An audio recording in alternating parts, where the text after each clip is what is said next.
என் பேர் மூத்து பிரபாகரன். நான் அடையாற்றுக்கரை புதினம் எழுதியிருக்கேன். சென்னையினுடைய வரலாற்றை எழுதி இந்தியனுடைய வரலாறுலாம் எழுதியிருக்கேன். ஆனால் எனக்கு அது சிறந்த புதினமாக தேர்வாக இருக்குது. அது மகிழ்ச்சி.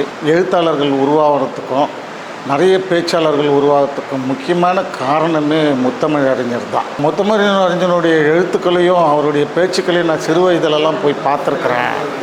அந்த பார்வையும் அவர் எழுத்துக்களும் தான் என்னை எழுத வச்சது, எழுத்தாளனாக உருவெடுக்க வச்சது அப்படின்றத நான் சொல்லியிருக்கிறேன். இந்த எழுத்தாளனுங்களுக்கு ஒரு அங்கீகாரம் ஒரு அரசு மூலமாக கிடைக்கிது அப்படின்னா அது முத்தமிழறிஞர் உருவாக்கினது தான்.